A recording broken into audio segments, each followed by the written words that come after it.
This is Patrick McCarthy reporting with Tri-Cities Community Television. We're back in our mobile studios at the Michael Wright Art Gallery in Lee Square. And today our special guest is Councillor Dupont.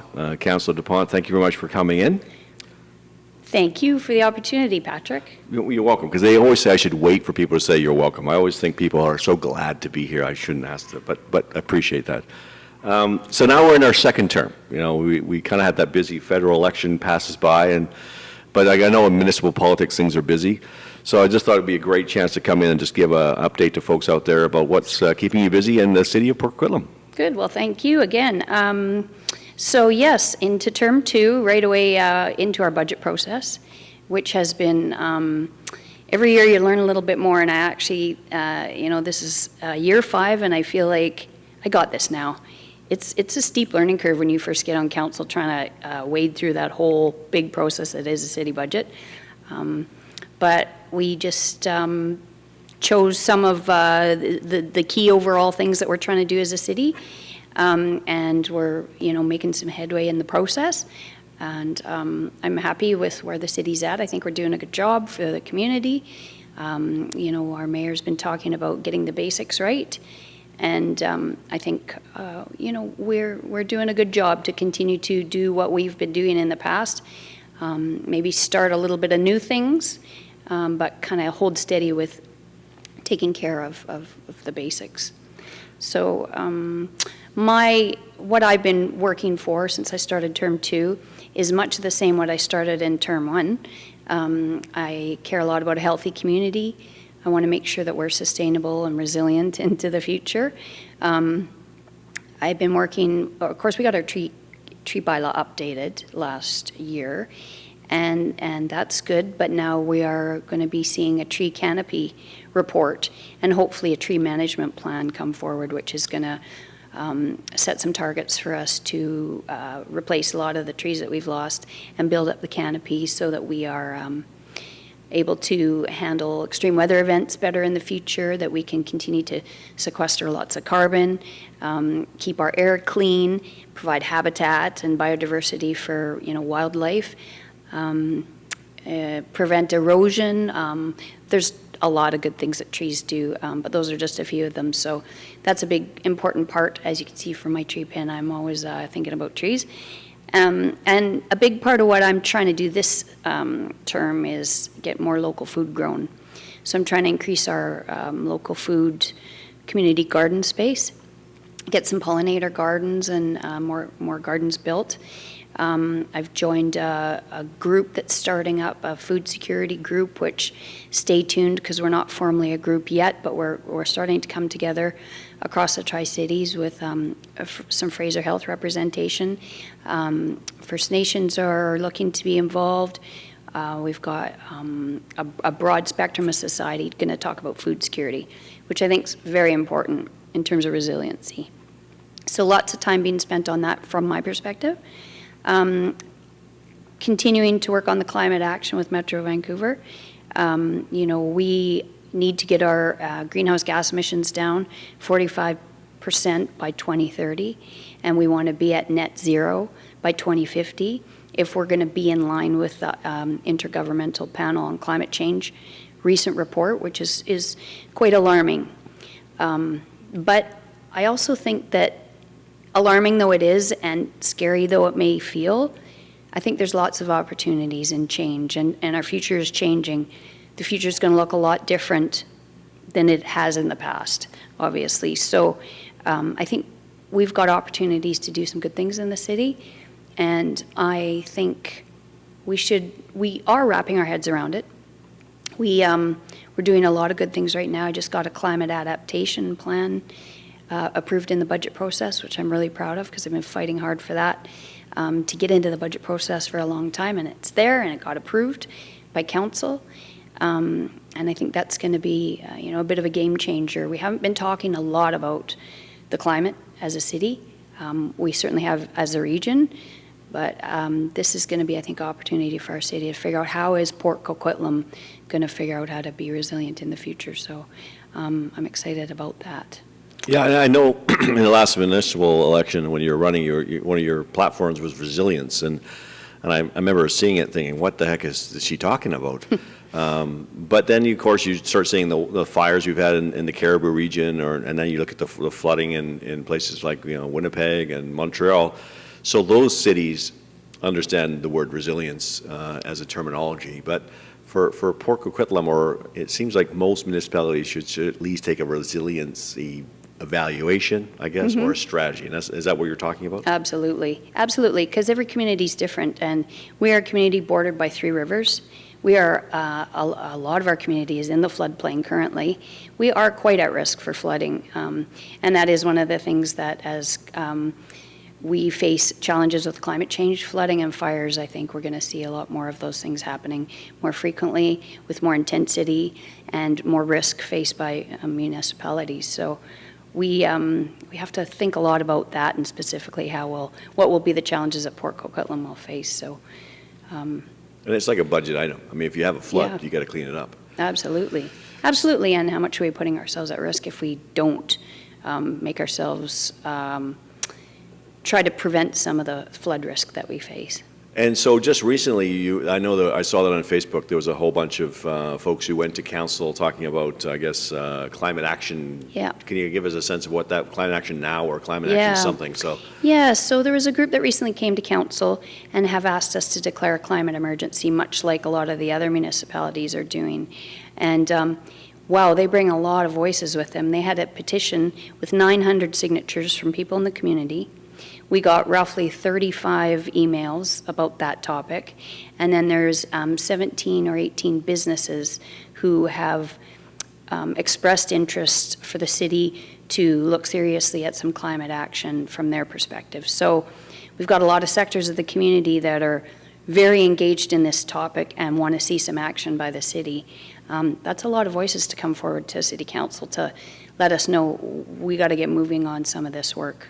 yeah, and 900 doesn't sound like a lot, but when you look at, I guess, is what, 6,500 people literally vote in councillors. That's Yeah, That's it's a good 15 or bit. 16% of possible voting public that are saying that we need to do something. It's a So, yeah. big percentage we should be paying attention to, for sure. So why would that not go through council? Or is it just a process of presenting this and then digesting that information and then hearing more information? Is that kind of where we are? I think it's a bit of an awareness campaign by the folks that brought it forward. They're definitely trying to raise the issue of the climate emergency that we face. You know, all the young people that are out with their Friday school strikes, meeting in the streets to send a big message to governments that they need a better future, that they want to see some action, and that governments aren't doing enough. I think it fits into all of that sort of awareness and mobilization of people to speak out and demand action.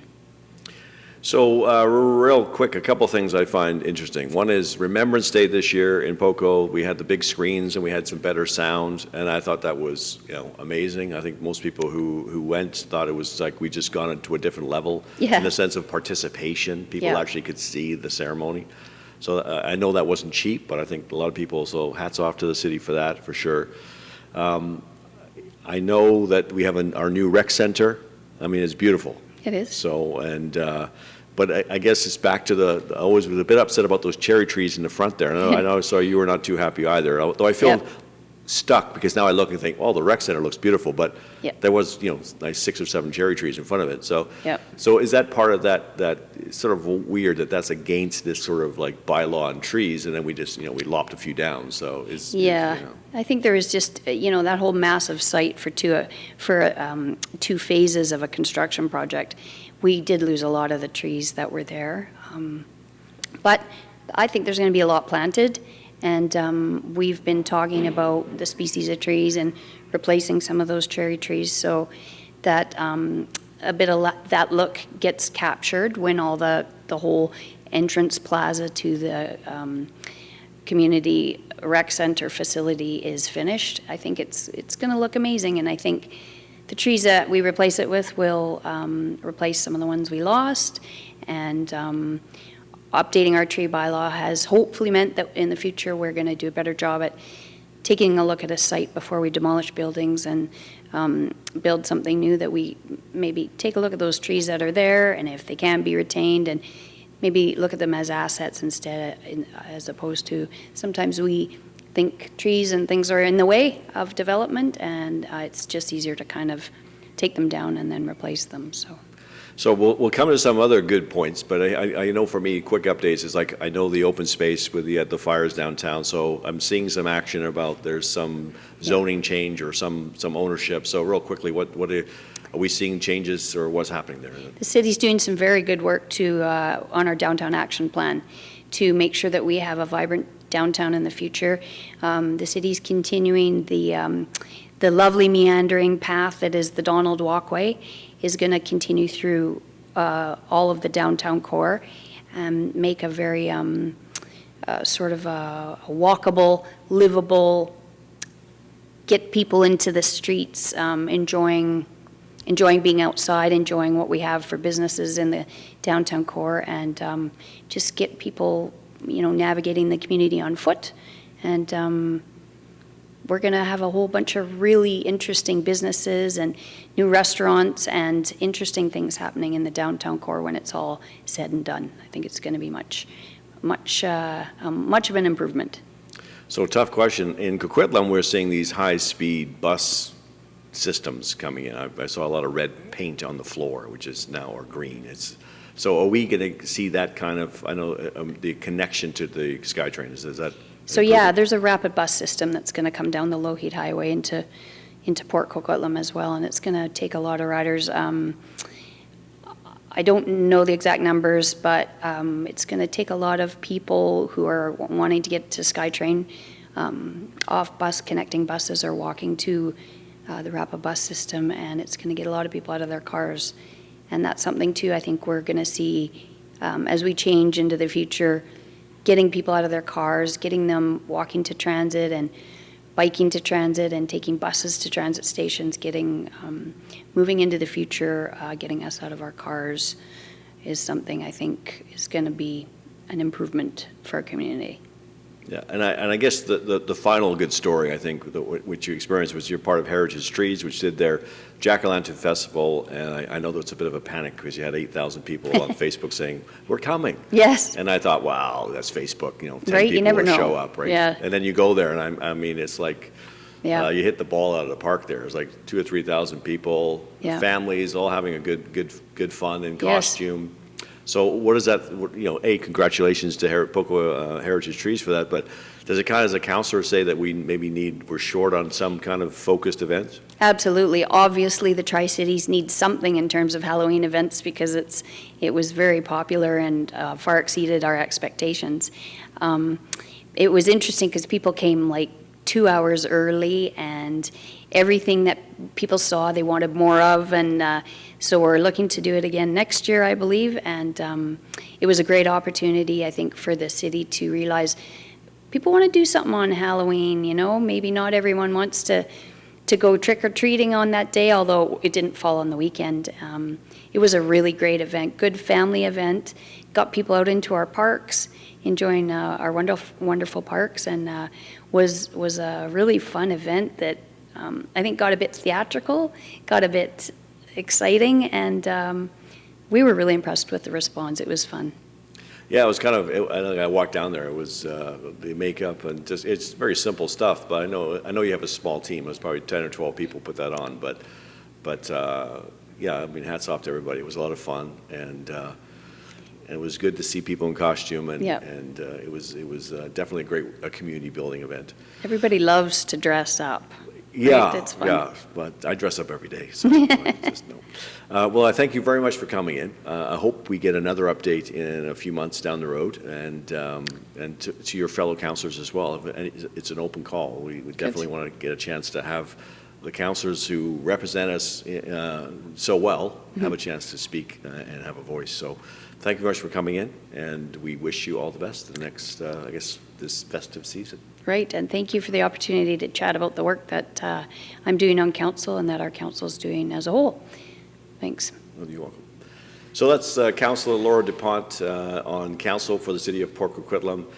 If you want to learn more about what the city is doing, obviously go to their website. You can see also the contact information for all the councillors and mayors. They're always open to taking an email from folks and giving you or pointing you in the right direction.